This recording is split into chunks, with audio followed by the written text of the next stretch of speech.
In the quiet, manicured streets of Willow Grove, a gated community prized for its pristine lawns and top-rated schools, David Harper thought he'd found the perfect place to raise his family. A senior engineer at a nearby tech firm, David was practical, methodical, and forward-thinking. So when he brought home a gleaming Tesla Model Y, its electric hum a stark contrast to the roar of gas-guzzling SUVs, he wasn't trying to stir trouble.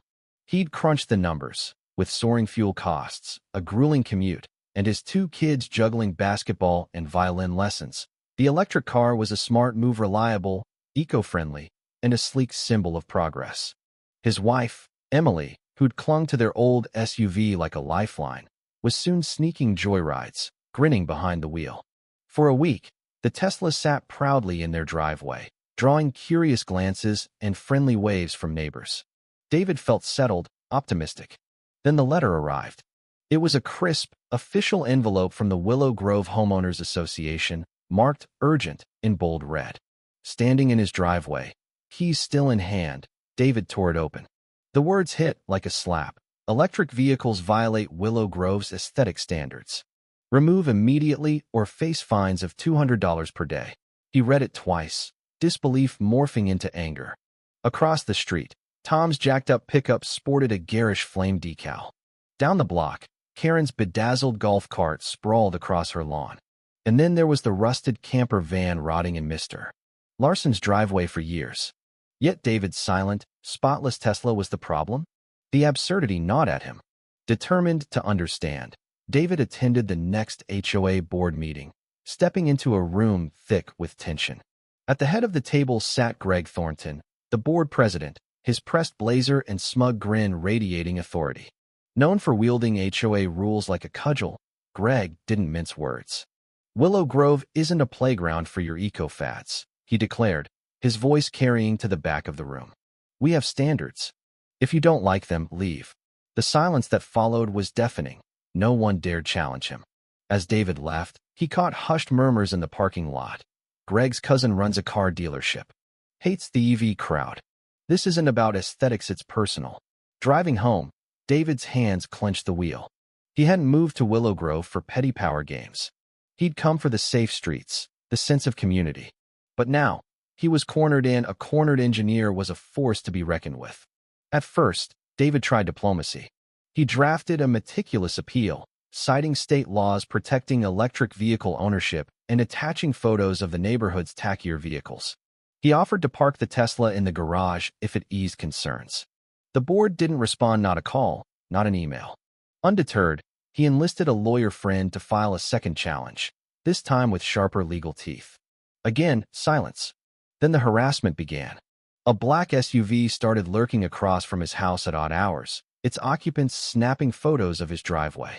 HOA enforcers, a pair of Greg's loyalists, stalked the Tesla, cameras flashing at dawn, noon, and midnight, claiming it was documentation. Fines doubled overnight to $400 per day, delivered in a cold, stamped notice with no explanation. At the next meeting, a leaked comment from Greg set David's blood boiling. We'll bankrupt the tree hugger. David wasn't a tree hugger. He was a problem solver, a man who built solutions for a living. But this was war. The harassment escalated. One chilly Saturday, David woke to the growl of a tow truck inching toward his Tesla. An HOA enforcer stood by, clipboard in hand, smirking. David bolted outside, planting himself between the truck and his car. You have no legal right to touch this, he said, voice steady but laced with fury. He waved a police report he'd filed days earlier, documenting the HOA's threats and warning that unauthorized towing was theft. The driver hesitated, then backed off. But the message was clear. Greg was playing dirty. At home, Emily was livid. This is bullying, she snapped. We got this car to save money, not to drown in fines. Their kids, who loved zipping to practice in the Tesla, were starting to sense the strain. David cut household expenses to cover the penalties, but the pressure was suffocating. Then came the final straw. Another HOA letter arrived, this one threatening to ban private charging stations, even on personal property. David stared at the page, his mind racing. If they won't let me charge here, he said, voice low and deliberate, I'll make my own power. Emily raised an eyebrow. What are you planning? A sly grin spread across his face. They just handed me the key to beat them.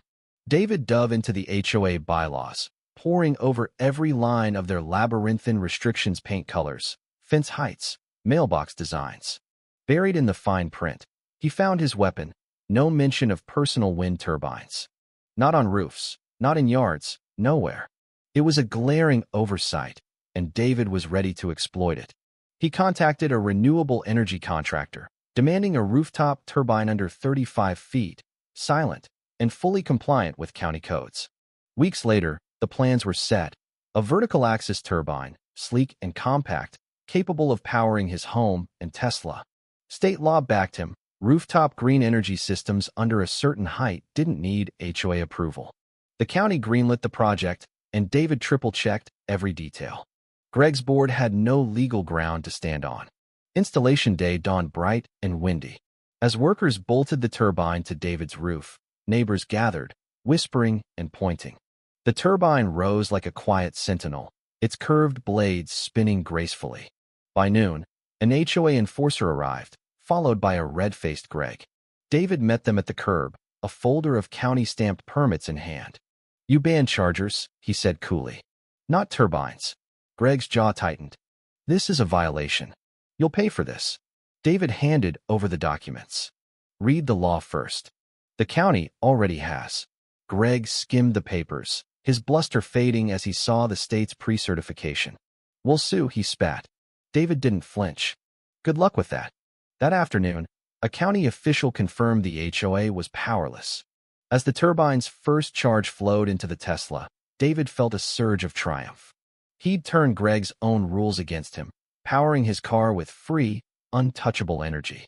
But the story was far from over. The showdown exploded beyond Willow Grove. A local journalist caught wind of David's stand, and the headline screamed, "Engineer defies HOA, powers Tesla with rooftop turbine." The story went viral, sparking a firestorm online. Forums buzzed with cheers. Finally, someone fought back. "This guy's a genius." Late-night shows piled on, mocking Willow Grove's priorities. A Tesla's an eyesore, but a spinning turbine? Okay. The once quiet community became a national punchline. Inspired, neighbors began installing solar panels and battery banks. Some even added their own turbines. The HOA, once an unchallenged tyrant, faced a rebellion. Angry emails flooded in, meetings overflowed, and board members quit in disgrace. Greg clung to power, pushing new restrictions, but the tide had turned. David's lawyer quietly filed complaints with the county, alleging harassment and illegal fines.